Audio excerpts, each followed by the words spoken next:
ఓం నమః శివాయ. ఓం నమో నారాయణాయ. కర్మ నివారణ నరదృష్టి నివారణ కాళభైరవాయ నమో నమః. ఓం దిగంబరాయ విద్మహే అశ్వవాహనాయ ధీమహి తన్నో కాళభైరవ ప్రచోదయాతు. హరి ఓం.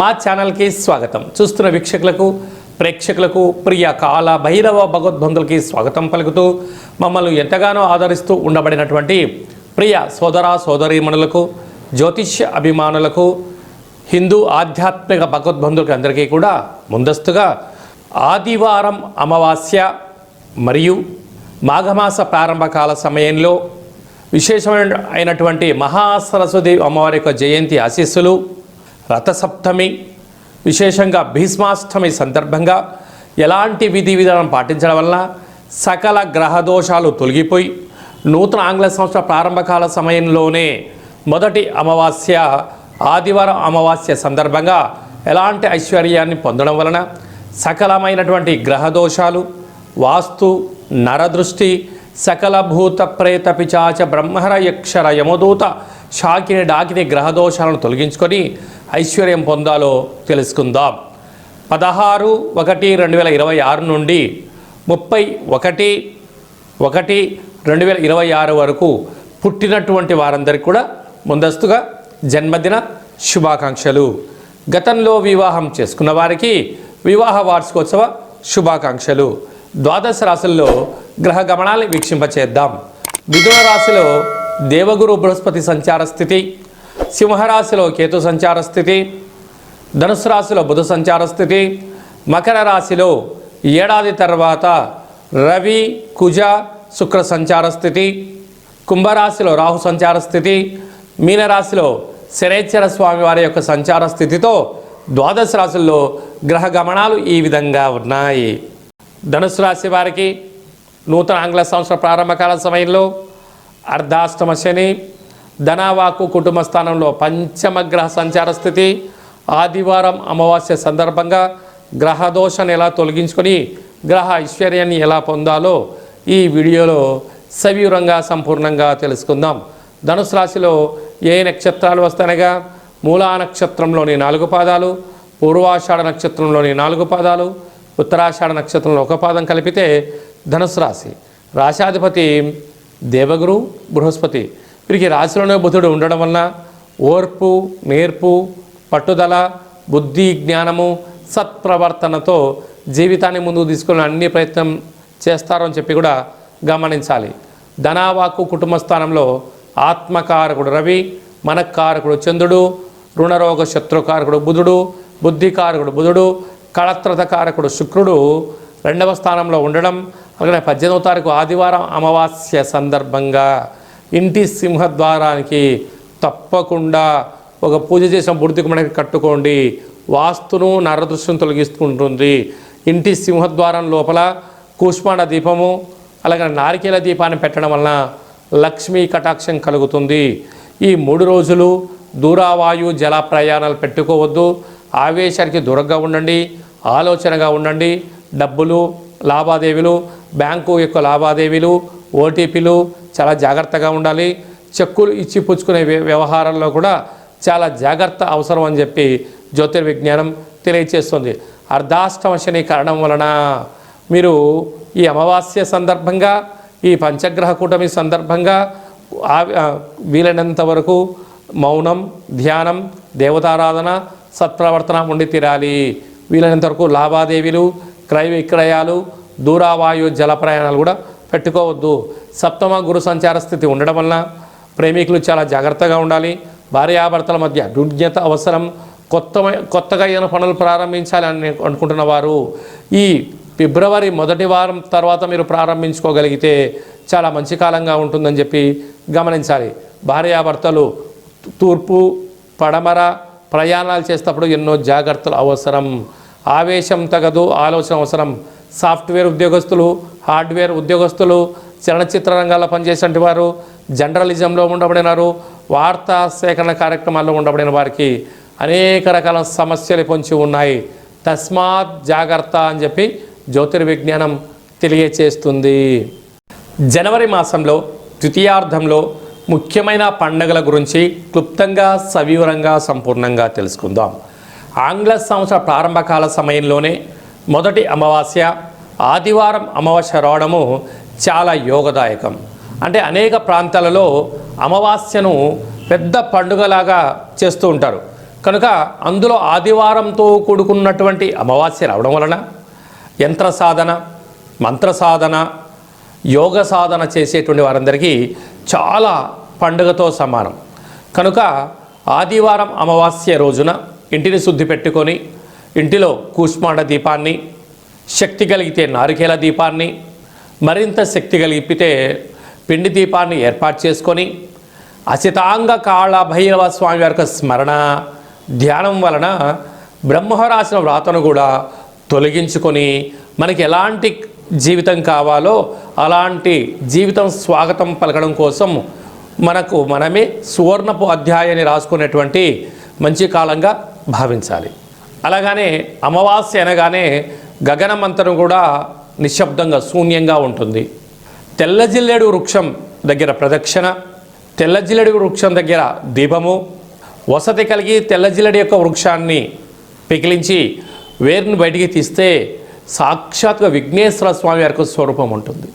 ఆయనను తెచ్చి సింధూరం పోసి లక్ష్మీ గణపతి హోమం చేసుకొని ఇంట్లో పెట్టుకుంటే ఇంటిలో నరదృష్టి తొలగిపోతుంది, వాస్తు దృష్టి తొలగిపోతుంది, సకల గ్రహ దోషాలు తొలగి మనతో కలిపినటువంటి 7 తరాలకు అద్భుత అపార కుబేర రాజయోగం కలుగుతుంది అని చెప్పి గమనించాలి. ఇలా కుదరాలైనటువంటి వారు ఈ కింది నెంబరు సంప్రదించినట్లయితే మీకు కాళభైరవ పూజా కార్యక్రమము, కూష్మాండ దీపము, కాళభైరవ హోమము, శ్వేతార్క వరసిద్ధి మహాగణపతి స్వామి వారిని ఏర్పాటు చేయడం అవుతుందని చెప్పి కూడా గమనించాలి. అలాగనే మనకు 19వ తారీఖు నుంచి మాఘమాసం. మాఘమాసం అనగానే భక్తికి నిలయం. మనకు విశేషంగా ఎన్నడూ లేనటువంటి విధంగా 19వ తారీఖున 20వ తారీఖున పంచగ్రహ కూటమి అనగా మకర రాశిలో చాలా ఏళ్ళుగా జరగనటువంటి గ్రహ సంయోగము. ఆత్మకారకుడు రవి, మనకారకుడు చంద్రుడు, బుద్ధికారకుడు బుధుడు, రుణరోగ శత్రుకారకుడు కుజుడు, కలత్రతకారకుడు శుక్రుడు మకర రాశిలో పంచమగ్రహ సంచార స్థితిలో ఉండడం అనేది పరిస్థితి. కనుక 19వ తారీఖున 20వ తారీఖున వీలైనంత వరకు మౌనం, ధ్యానం, ఏకాగ్రత, సత్ప్రవర్తన, ఆవేశానికి దూరంగా ఉండడం, సూర్యారాధన, కొన్ని యజ్ఞయాగ కార్యక్రమాలు, పూజా క్రతువులో పాల్గొనడం వలన మనశ్శాంతి కలిగి సకల దోషం తొలగిపోతుందని చెప్పి కూడా గమనించాలి. అలాగనే మనకు 23వ తారీఖున వసంత పంచమి, సరస్వతి మాత అమ్మవారి యొక్క జయంతి. కనుక 2 సంవత్సరంలో నిండి 3వ సంవత్సరం పడి 3 సంవత్సరాలు నిండన్నటువంటి అబ్బాయిలకు కానీ అమ్మాయిలకు కానీ అక్షరాభ్యాసం చేయించడానికి ఇది శుభతరుణం అని చెప్పి గమనించాలి. 25వ తారీఖున రథసప్తమి, సాక్షాత్గా భూమండలానికి వెలుగునిచ్చేటువంటి శ్రీమన్నారాయణ స్వరూపమైనటువంటి సూర్యనారాయణుడి యొక్క జయంతి. కనుక సూర్య నమస్కారం, తెల్లజిల్లడి వృక్ష ప్రదక్షిణ, తెల్లజిల్లడి ఆకులలో సూర్యభగవానునికి చక్కెర పొంగలి నైవేద్యంగా ఏర్పాటు చేయడం, సూర్యాసనాలు, సూర్య నమస్కారాలు. ఒక్క నమస్కారం చేస్తేనే చాలయ్యా, సంపూర్ణ ఆయురారోగ్యాలు ఇస్తాడు. కానీ అలాంటి రథసప్తమి రోజున ఒక్కొక్క రాశిలో సూర్యభగవానుడు 30 రోజులు ఉంటాడు. ప్రతిరోజు ఒక్కొక్క డిగ్రీ ప్రయాణం చేస్తూ ఉంటారు. అయితే మనకు 360 డిగ్రీలు కలిపితే సంవత్సరం అవుతుంది. కనుక మకర రాశిలో ఉండగా వచ్చినటువంటి రథసప్తమి కనుక 12 సూర్య నమస్కారాలు ఎవరైతే చేస్తారో సంవత్సరాంతము ఆయురారోగ్యాలు కలిగి సంపూర్ణ అయినటువంటి మనశ్శాంతి, దేహశుద్ధి, ఆత్మశుద్ధి, జ్ఞానశుద్ధి చేత సంపూర్ణమైనటువంటి రాజ్యాధికార ఐశ్వర్యం కలుగుతుందని చెప్పి కూడా గమనించాలి. అలాగనే 20వ తారీఖున మాఘశుద్ధ అష్టమి, భీష్మాష్టమి అంటారు. కనుక భీష్మ పితామహుడు ఎంతటి శక్తివంతుడో మనందరికీ తెలుసు. కనుక ఆ రోజు విష్ణు సహస్రనామ పారాయణ చేసిన, కపాల కాళభైరవ స్వామికి స్మరణ చేసిన సకల అష్ట కష్టాలు తొలగిపోతాయని చెప్పి గమనించాలి. కనుక రక్షించే భగవంతుడు మన చెంత ఉండగా శిక్షించేటువంటి గ్రహాలైనా, శిక్షించేటువంటి దుష్ట గ్రహాలు వాటంతటిగా అవి పారిపోతాయని చెప్పి గమనించాలి. ఇక్కడ భక్తి ముఖ్యం, సమయం ముఖ్యం, ఆరాధన ముఖ్యం అని చెప్పి కూడా గమనించాలి. కనుక ఈ యొక్క మాఘమాసంలో మీకు ఏ ఆధ్యాత్మిక సలహాలు కావాలన్నా ఈ కిందను సంప్రదించినట్లయితే కాళభైరవ పూజా కార్యక్రమాలు చేయించి ఉన్నతమైనటువంటి జీవితాన్ని స్వాగతం పలకడానికి ఏర్పాటు చేయడం జరుగుతుందని చెప్పి గమనించాలి. ఈ యొక్క పాత్ర కంచు పాత్ర, కాళభైరవ స్వామి వారి యొక్క అక్షయ పాత్ర అంటారు. ఒక్కసారి ఇలా శబ్దం చేస్తే ఓంకార శబ్దం రావడం జరుగుతుంటుంది.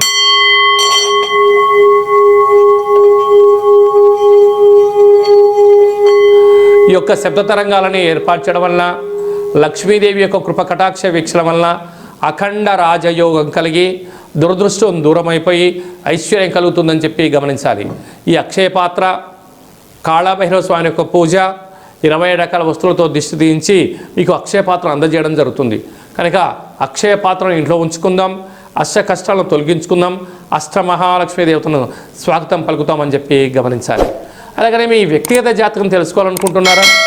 మీ పేరు, పుట్టినటువంటి తేదీ, నెల, సంవత్సరం, పుట్టిన సమయం రాసి పంపించండి. 100 సంవత్సరాల జాతకాన్ని సవివరంగా సంపూర్ణంగా వ్రాసి మీరు పుట్టినప్పుడు గ్రహ గమనాలు ఎలా ఉన్నాయి, ప్రస్తుతం ఎలా ఉంటున్నాయి, భవిష్యత్తులో ఎలా ఉండబోతున్నాయో సవివరంగా సంపూర్ణంగా తెలియజేయడం జరుగుతుంది. అలాగనే చాలామందికి పుట్టినటువంటి కాల సమయంలో డేట్ ఆఫ్ బర్త్లు ఉండవు. అలా లేనటువంటి వారికి మీ పేరు యొక్క మొదటి అక్షరాన్ని అనుసరిస్తూ రాశిని తెలియచేస్తూ, అలాగనే కాళభైరవ ఉపాసన చేత రమణ శాస్త్రం ద్వారా అనగా గవళ ద్వారా భూత భవిష్యత్ వర్తమానాన్ని తెలియజేయడం జరుగుతుంది. కనుక జాతకాన్ని తెలుసుకుందాం, జీవితంలో రాబోయే అడ్డంకులను తొలగించుకుందాం.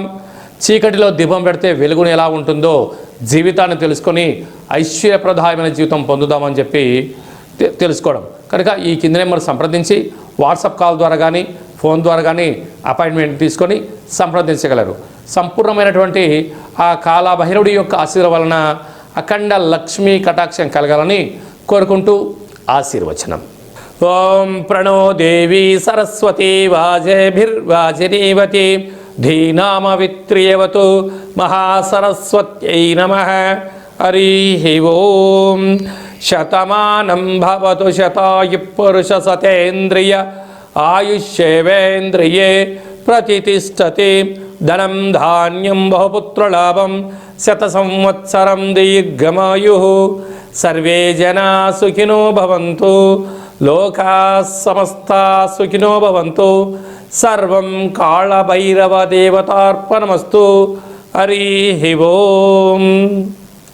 ఈ వీడియో మీకు నచ్చినట్టయితే లైక్ చేయండి, షేర్ చేయండి. అందరికన్నా ఆధ్యాత్మికమైన సలహాలు, జాతక వివరాలు అందరికన్నా ముందుగా మీరు తెలుసుకోవాలి అనుకుంటున్నట్టయితే మా ఛానల్ని సబ్స్క్రైబ్ చేసుకోండి. ఆల్ అనే బటన్ కూడా తెలియచేయండి, గంట సింబల్ ప్రెస్ చేయండి. ఈ ఆధ్యాత్మికమైన భక్తి సమాచారాన్ని భగవద్బంధువులకు, మిత్రులకు, స్నేహితులకు చేరవేయండి. హిందూ ధర్మాన్ని కాపాడండి.